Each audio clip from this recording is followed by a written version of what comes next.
देखिए, एक गरीब पिछड़ा का बेटा को लोग पीठ में छुरा भोंके या सीने में खंजर भोंके, जिनको जो भोंकना है वो भोंकते रहे।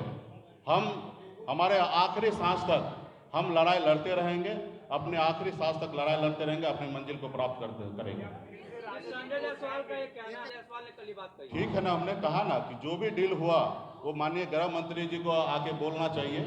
डील क्या हुआ वो मुझे पता है।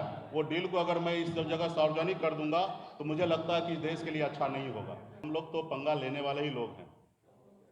उस कुल खानदान से आते हैं कि हमारे लोग, हमारे पूर्वज श्री रामचंद्र जी को नैया पार लगा दिए हैं और हम अपने नैया को किसी और के भरोसे नहीं छोड़ने वाले हैं। रहा कि हम लड़ाई लड़ने के लिए तैयार हैं किसी से भी। आपने हमारे फूलन देवी को आपने सुना होगा, उनके बारे में एक छत्र चंबल में उनका ताकत था।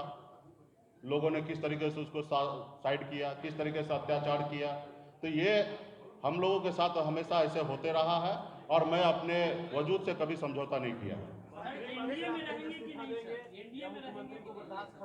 चलिए, बहुत बहुत धन्यवाद आप लोगों का। लेकिन मैंने कल उनका प्रेस कॉन्फ्रेंस सुना। उन्होंने बहुत ही, जो बात उनको नहीं बोलना था उन्होंने बोला, बहुत झूठ बोला, जबकि वो न 3 में थे न 13 में थे। जब मेरी क्या डील हुआ, ये डील सिर्फ 2 लोगों को पता है। एक सनत मल्ला को पता है और एक देश के गृह मंत्री श्री अमित शाह जी को भी पता है कि बंद कमरे में क्या डील हुआ। यहाँ तक कमरे के बाहर भी रहने का सौभाग्य संजय जायसवाल जी को प्राप्त नहीं हुआ था, क्योंकि कमरे के बाहर भी खड़ा होकर कान लगा के सुने। और बिहार में किसी भी नेता को ये सौभाग्य प्राप्त नहीं हुआ।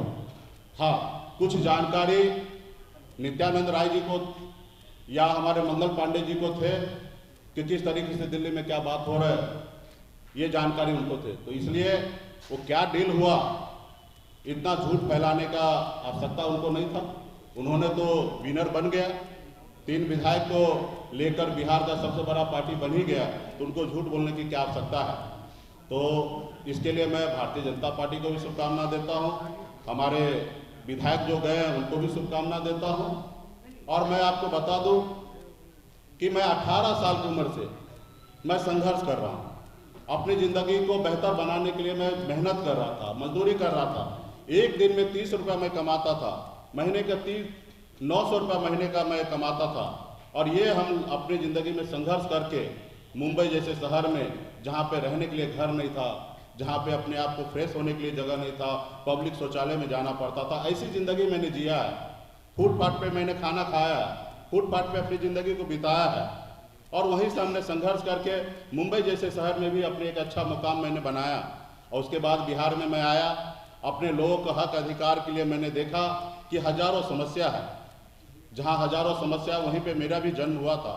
लेकिन मैंने सोचा कि हमारे अपने लोगों के लिए बेहतर कुछ करें, और मैंने मुंबई के ऐशोआराम की ज़िंदगी को छोड़कर बिहार में आया। आपने देखा कि कितना मैंने संघर्ष किया, कितनी मैंने लड़ाई लड़ा, लाठी डंडा खाया, 7 दिन तक अनशन पर बैठा। जितना मुझे मेहनत करना था मैंने किया। और मेहनत करने के बाद 2020 में अच्छी तरीके से एक मुकाम मिला। माननीय मुख्यमंत्री नीतीश कुमार जी के नेतृत्व में बिहार में काम करने का मौका मिला।